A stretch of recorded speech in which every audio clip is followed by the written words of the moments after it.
wil die piano speel om sy hartseer te vergeet.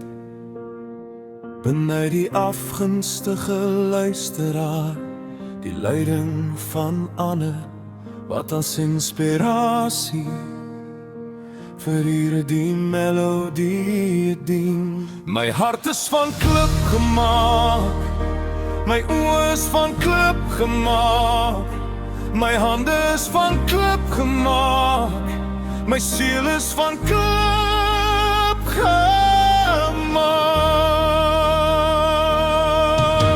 Die pianist benyn hierdie melodie, wat hy speel nie wat sy eie lyding inspireer, terwyl die afgunstige luisteraar in die stilte van sy afguns saam sweer. 'n warrelwind van gedagtes dring die pianist se siel binne, skielik hou hy op speel. Hy klim op 'n stoel en dra hierdie pragtige gedig voor.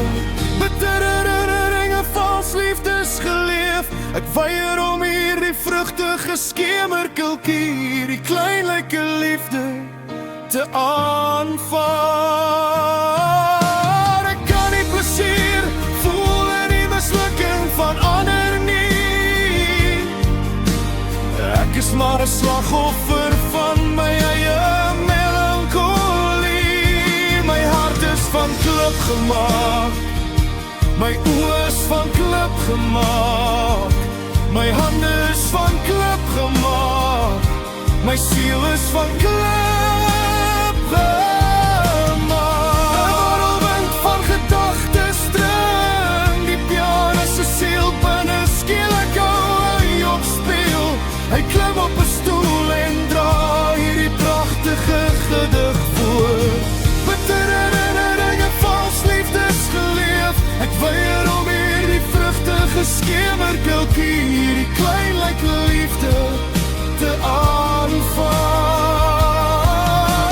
Ek kan nie plesier voel in die mislukking van ander nie.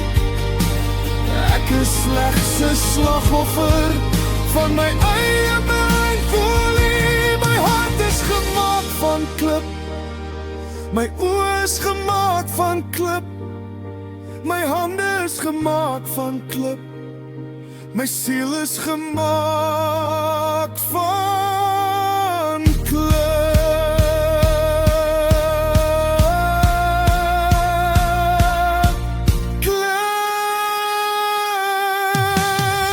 Bittere herinneringe vals liefdes geleef, ek weier om hierdie vrugtige skemerkulkie, die kleinlike liefde te aanvaar. Ek kan nie plesier voel in die mislukking van ander nie. Ek is bloot 'n slagoffer van my eie melancholie. My hart is van klip gemaak, my oë is van klip gemaak, my hande is van klip gemaak, my siel is van klip